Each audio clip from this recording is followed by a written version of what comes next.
پیش ہو سکتی ہے؟ جی، اپوزیشن جماعتوں کے سربراہان کے درمیان مشاورت ہو چکی ہے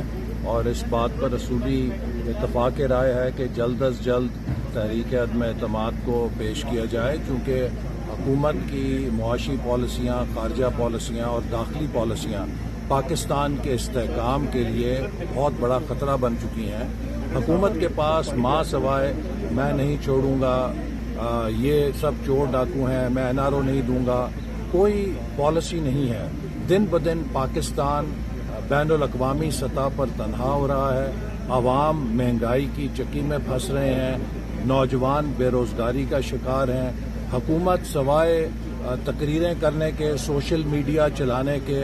اور کردار کشی کرنے کے کوئی پالیسی پیش نہیں کر سکی، تو لہٰذا اپوزیشن سمجھتی ہے کہ اب پاکستان کے تمام بحرانوں کا واحد حل ایک فوری آزاد منصفانہ الیکشن ہے، تاکہ ایک ایسی حکومت آئے جو استحکام لائے اور جو قومی اتفاق رائے کے ذریعے ملک کو درپیش اسٹرکچرل ریفارمز جن کی بے حد ضرورت ہے اور جن کے لیے ہنگامی بنیادوں پہ کام کرنا اشد ضروری ہو چکا ہے، اس ایجنڈے پر عمل پیرا ہو سکے۔ کہ اپوزیشن کی تحریک عدم اعتماد کے لیے نمبرز تو پورے ہیں، تاہم ہماری کوشش ہے کہ ہم اس کی پشت کے اوپر زیادہ سے زیادہ اتفاق رائے پیدا کریں، اور اس مقصد کے لیے ہم حکومت کی حلیف جماعتوں کو بھی بدستور رابطے میں ہیں، دعوت دے رہے ہیں، کیونکہ پاکستان کا ہر شہری اس وقت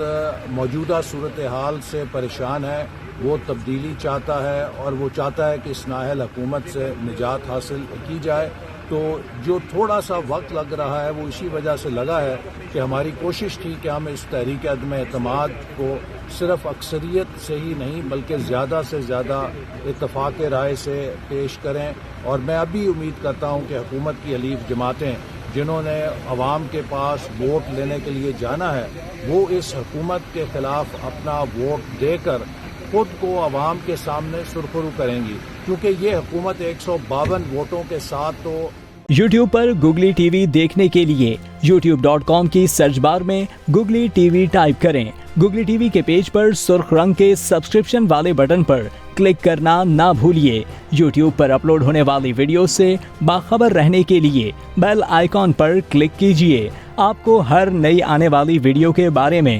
نوٹیفیکیشن موصول ہو جائے گا۔